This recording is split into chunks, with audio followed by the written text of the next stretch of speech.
Benisha Jafta is in a critical condition. Tuberculosis has damaged her brain. She's suffering from the most dangerous form of the disease. Oh, my darling. At only 3, she's had a serious operation. Doctors inserted a pipe to drain fluid from her brain. It can never be removed. TB has blocked off her brain's drainage path permanently. It's unlikely that Benisha will ever fully recover. She came in too late. Once a child is sleepy or has a depressed level of consciousness and signs of motor fallout, you know, like this child has got, you could see the child couldn't open the one eye and was very sleepy.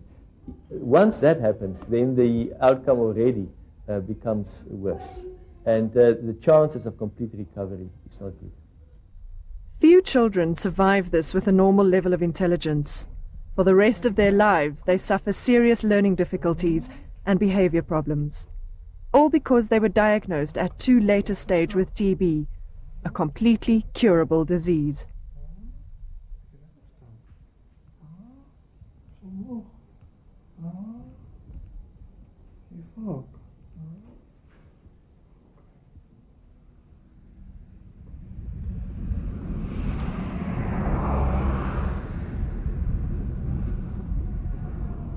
Uitzig at Bellville in the Western Cape.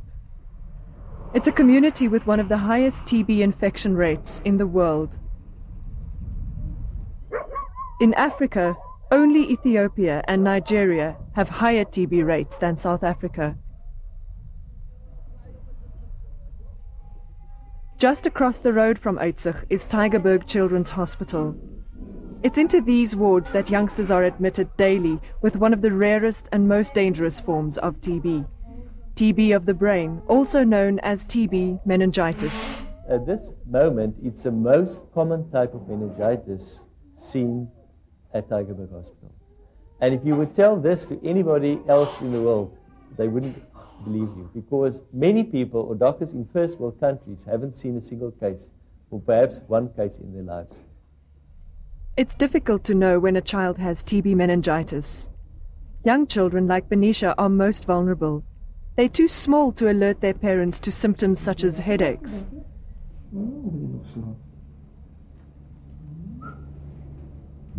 In South Africa, almost everyone's been in contact with someone who's got TB, so simple skin tests that have always been used have become unreliable.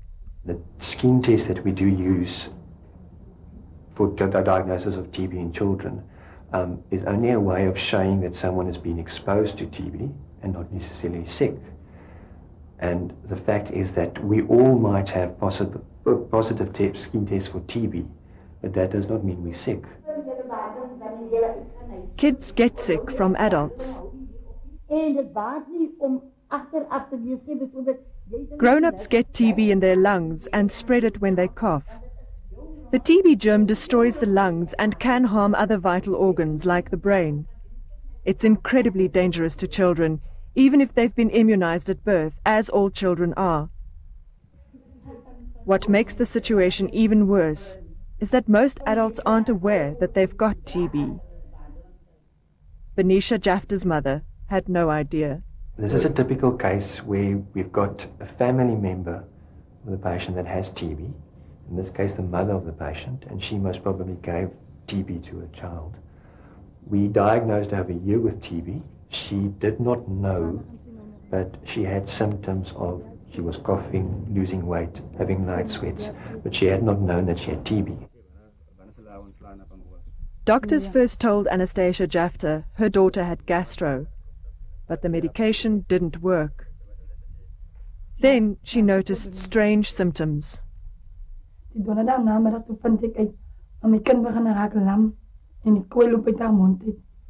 Toe ek probeer om die borse na mond te steek, sy het nog borse dink.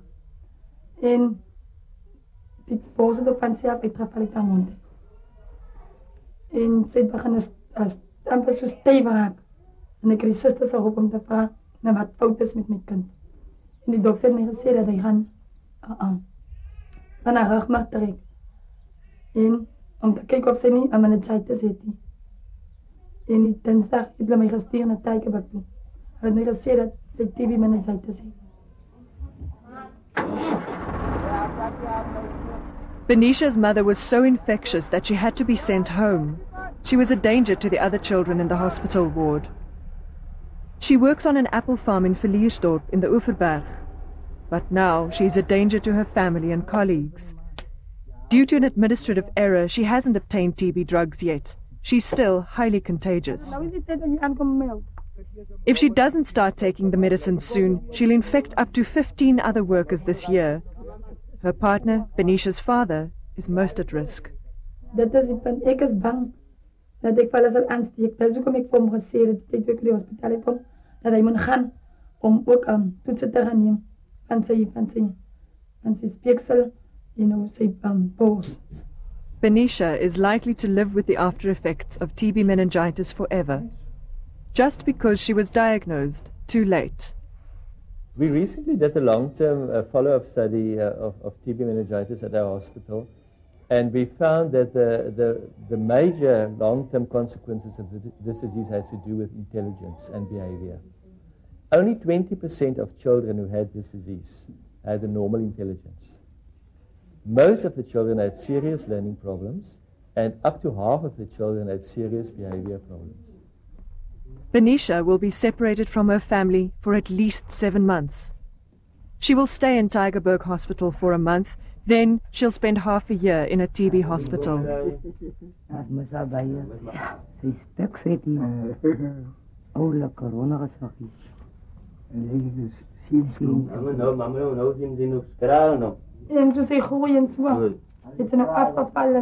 Tuberculosis treatment takes a long time, and the pills have serious side effects.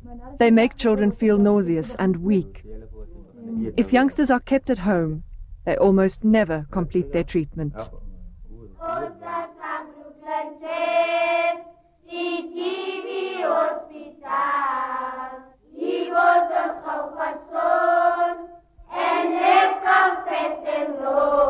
Brooklyn Chest Hospital in Eysterplaat, Cape Town is for kids with TB. They live here for a minimum of 6 months. It's a whole new way of life.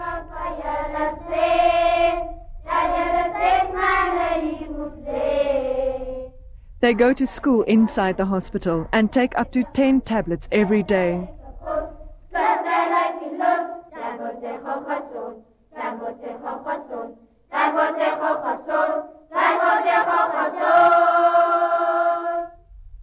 Some have to stay longer than others, like Jaco Joseph.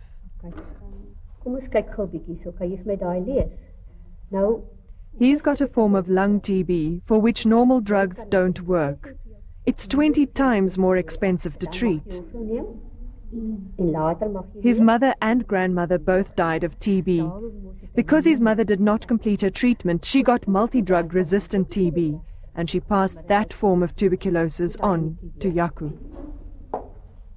As die beste as jy my pille drank, en die wat hulle pille drank, hulle sal doodgaan. As die beste om pille te drank. So hard, sê.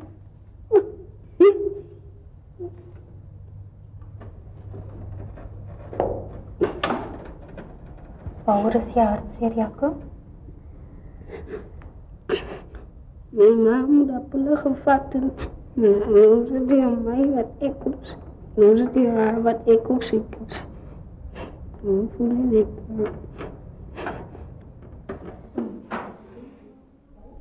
Jaco has to stay at Brooklyn Chest Hospital for 8 months. He arrived with chest pains, night sweats, and was coughing up phlegm. He was also severely underweight. Ek kan geloop op die baie kort asem. Ek kan net hiervan uit die huis loop toilet toe. As ek in die toilet kom, as ek baie moeg. Baie moeg. Soos een wat nou 100 meter gehaakt op is. Pille vir die bulle, pille vir die mense, gezond te raak. Every morning, Jaco and his classmates have to queue for a large assortment of TB pills, which have many side effects. Jaco, Likkies, ek kry ook aan baie pille wie jy. these are the tablets that causes the red in the urine. These are just an iron tablet. The child is anemic, perhaps. These are the ones that has got a smell. You can smell them. It's a smell, and this is the one that the children doesn't like a lot. Causes a lot of vomiting too for them. It's difficult for even highly experienced nurses to make these children take their tablets for an entire 6 months. That's why most kids have to stay at hospital and not at home. There's such a lot of problems at the beginning, especially if it's a new TB case. They don't know what it is to take all these tablets. Maybe at home they will have 2 tablets for a headache or 1 tablet. But you imagine TB tablets, you must take almost a handful.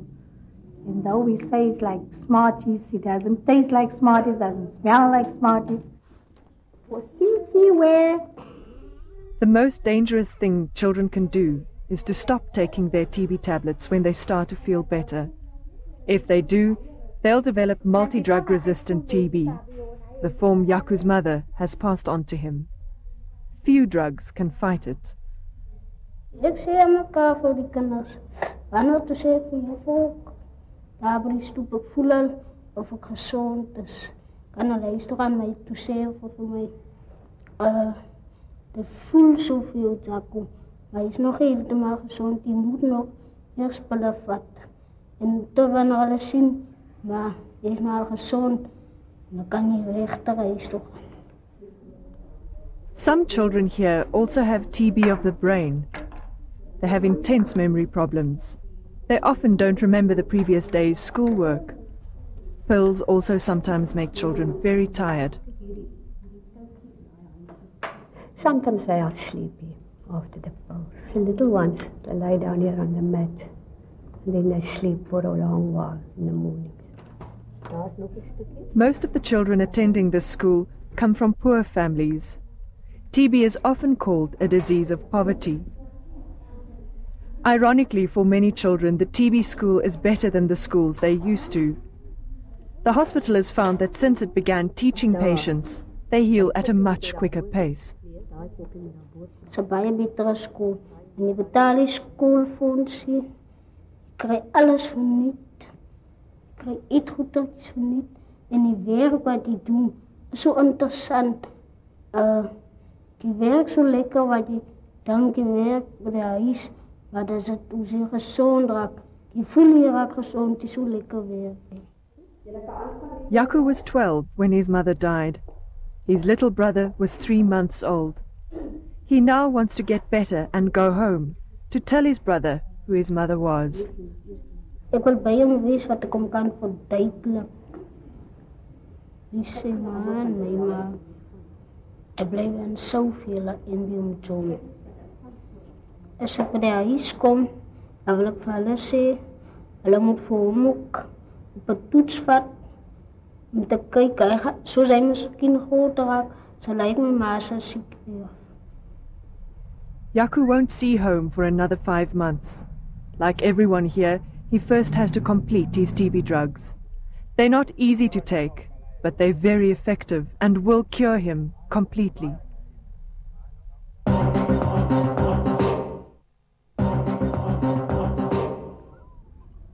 In South Africa, TB rates are more than double those in other developing countries. The township of Sakile is just outside Standerton in southern Mpumalanga.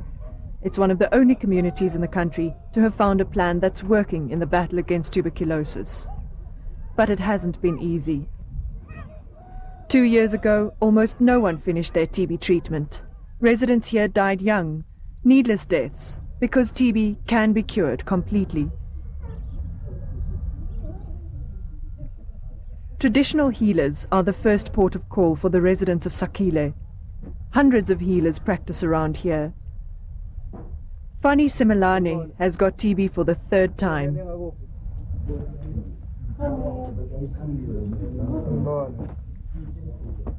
I got sweat at night and I lost my weight, losing appetite and all those things. The clinic gave TB pills to Fani for free. Yet twice before, he simply stopped taking his medicine. So every time he got sick again.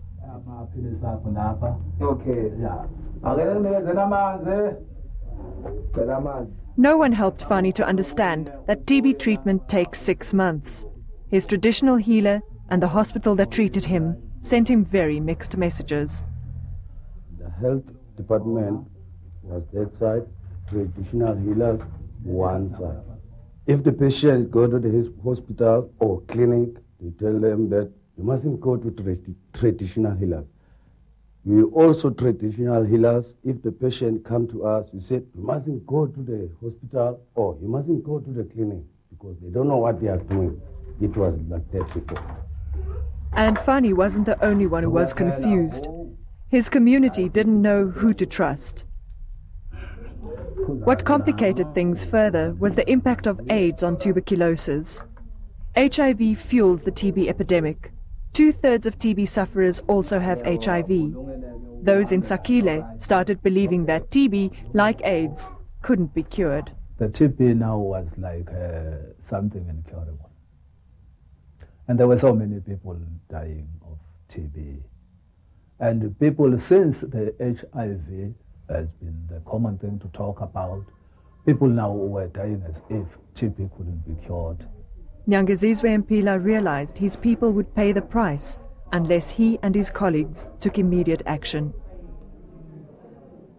We decided now to stand up and talk to our people and try to make them understand that taking this medication, TB medication, will save their lives, though you have an HIV virus. 2 years ago, Mpila realized Sanditon Hospital could help him to save his patients from TB. Help came in the form of Rinzi Velema. Hy het dadelik gesê dat daar was 'n groot leemte, hulle mense gaan dood, maar as hulle by die klinieke was en die regte medisyne gekry het, dan word hulle tog gesond. Is to show you what's happening to our sputum conversions. And we were very good, but now all of a sudden this is happening and we know why. Today, 21 healers counsel the hospital's TB patients. They even help with testing. For the first time, the patients are finishing their drug courses, and TB deaths are decreasing steadily. The healers now spend half the week counseling at clinics, but they haven't given up their own traditional practices. They encourage new clients to go to hospital and be tested for TB and HIV. Old patients come back, and the healers make sure they take their drugs every day until the end. We are the people who always with the people, the sick people here. We are near the people, and people understand us. We are like father to them. Ek dink ek het vir al sien party van hierdie klinieke kom, daar's baie keer een suster wat 120 pasiënte per dag sien en daar's geen tyd vir berading nog vir daai arme susters nie. So en hulle doen die berading, hulle doen dit goed. Ons het nog nooit klagtes gehad nie. For traditional healers, there are so many benefits. Your patients are going to trust you more. You have knowledge of everything. Many of Mpila's TB patients also get tested for HIV. Healers counsel them and nurses do the AIDS tests. TB is often the first manifestation of AIDS. The test for TB is free and painless. It's as simple as spitting into a bottle.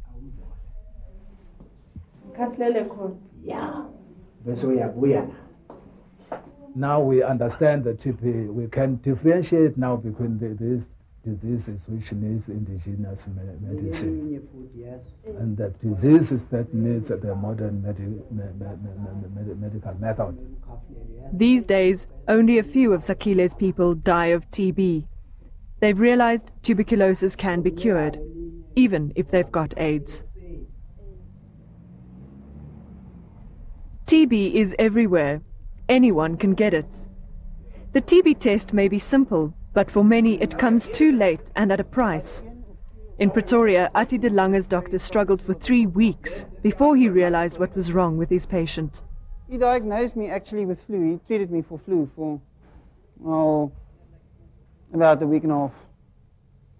He told me, if that doesn't work, come back. I got up about 6, 7, 8 times a night, coughing, wheezing, couldn't catch my breath. So I went back after the course of the antibiotics was finished, and he gave me something for asthma. He treated me for asthma. About 2 days later, I went back to him. I said, I'm not feeling too great, doc. We better do something. Ati thinks he caught TB from someone in his local cafe. Like most people in his community, he knew little of the disease. He just knew it was highly contagious. But his doctor set his mind at ease. It's only contagious, that's what the doctor told me, until you start to use the medicine. After that, no problem. Ati immediately told his colleagues he had tuberculosis. But a lot of people don't want others to know they've got TB. They fear they'll be looked down upon. Me, I'm a different kind of guy. I told them, listen here, just be careful. If one of you start feeling pretty bad and I described the symptoms to them, go to the doctor, let him check you for tuberculosis. Finish your medication. Do not interrupt it for, let's say, a month and then start again, and then leave it again for a month and then start again. Once you've started, take it continuously. If adults with TB had followed advice such as this, these children would never have fallen ill. Children can't infect each other with TB because they swallow the TB germ instead of coughing it up like adults. The true spreaders of the disease are the grown-ups who don't take their medicine for the required 6 months. Or those people who never knew they had TB. If her mother's TB had been identified in time, Venetia Jafta would have been healthy today. Now this little girl will have to cope with the devastating permanent scars TB will leave in her life.